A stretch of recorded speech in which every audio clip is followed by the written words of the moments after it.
Então,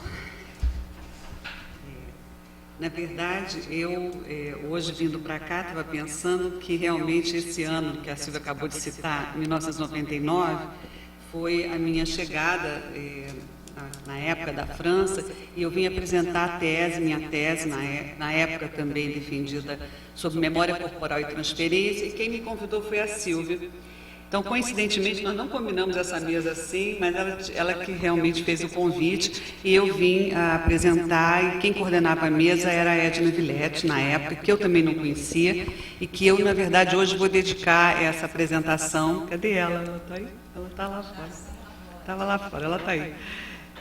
Eu vou dedicar a apresentação de hoje aos 70 anos dela, né, que está sendo tão bem comemorado, com tanta satisfação que a gente tem, né, da presença, do trabalho dela. Bom, o que eu pensei, e na verdade eu coloquei esse resumo à disposição pelo site da SPRJ, através do convite que me foi feito dessa vez, foi pelo Dr. Paulo Hermida, né? Agradeço muito, para participar dessa reunião científica. E esse texto, o resumo, foi colocado no site. Eu, na verdade, hoje vou tratar disso, desse assunto, mas vou recorrer aqui, vou usar esse recurso do PowerPoint para que a gente possa acompanhando as ideias que eu vou desenvolver. Essa apresentação, ela será curta, não é muito longa, eu também não sei o tempo que nós temos, você sabe? Uma média de 40 minutos, um pouquinho mais, e depois abre para as perguntas. Então, no total, até umas 10, você acha? 10 e pouco? Normalmente é isso?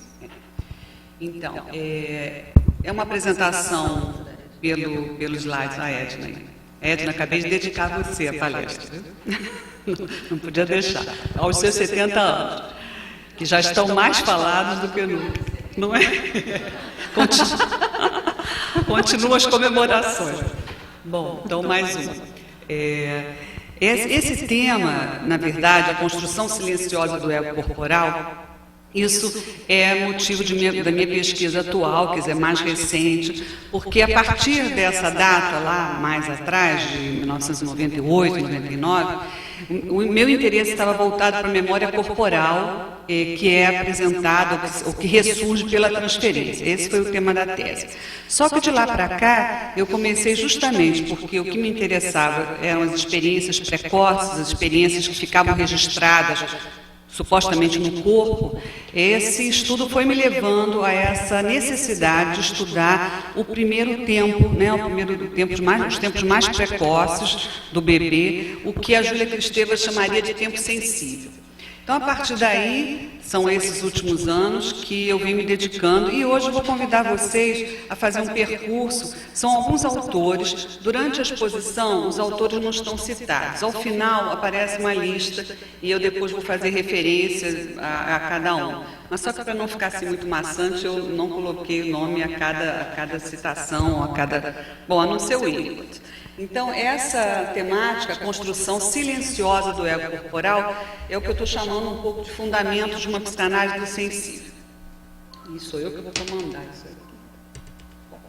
Então, nós vamos partir, quer dizer, como introdução a pensar que toda essa necessidade de repensar, tanto teoria quanto técnica analítica, vem surgindo de um impasse que algumas patologias, psicopatologias, nos colocaram na clínica analítica.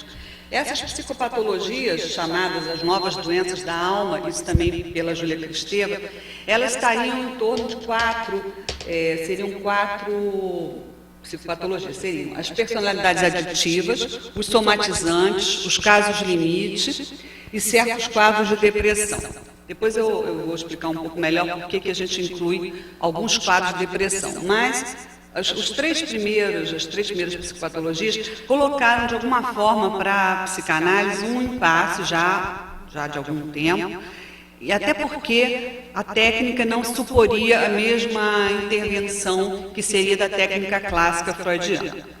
Isso já nos foi dito em 54 e 55. Quer dizer, nós falamos de pacientes modernos ou psicopatologias modernas, entre aspas, né?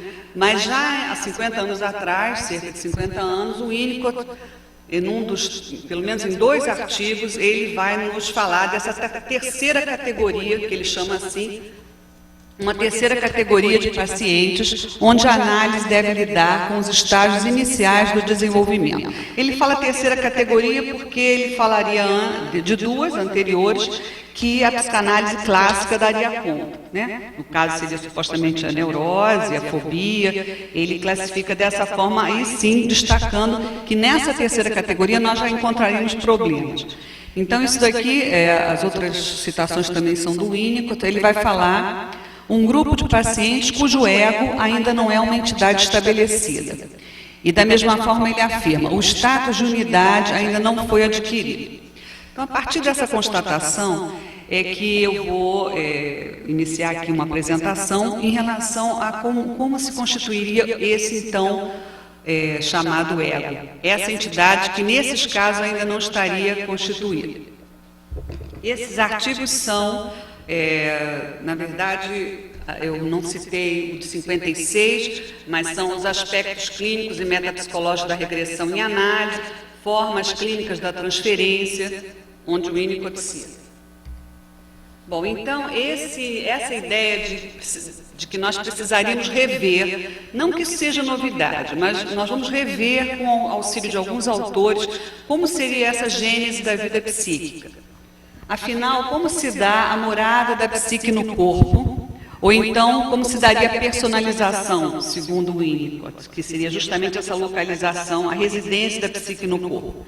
E, de uma outra forma, uma outra autora também se pergunta, da mesma maneira, como o espírito vem ao corpo. Isso é o título de um artigo dessa autora francesa, Geneviève Agre, que foi uma especialista em autismo infantil, ela é uma das que está viva atualmente, porque os outros autores, alguns deles já faleceram, mas a Geneviève Agre, ela tem tanto um trabalho de observação de bebês, quanto também uma atenção muito voltada para a clínica do autismo infantil.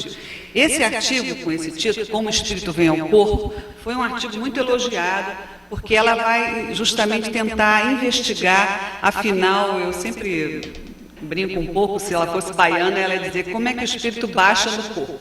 Porque a ideia seria essa, né? Como é que essa personalização vai ocorrer?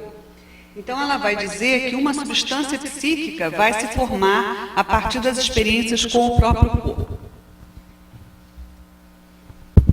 Para pensar justamente essa necessidade inicial, né, desse caminho para o que nós vamos chamar de nascimento psíquico, nós vamos ter que constatar 3 angústias precoces.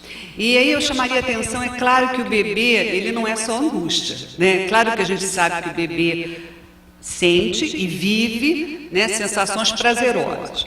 Mas a partir do estudo, principalmente do autismo infantil, elas aí já vou citar a Geneviève Agre e a Frances Tustin, que é uma inglesa, que ficou também famosa nos anos 70 e 80 pelo trabalho com autismo infantil.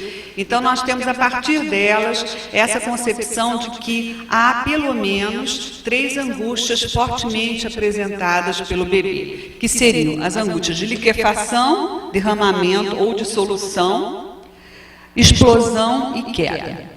Queda, o Winnicott chama de queda sem fim, né?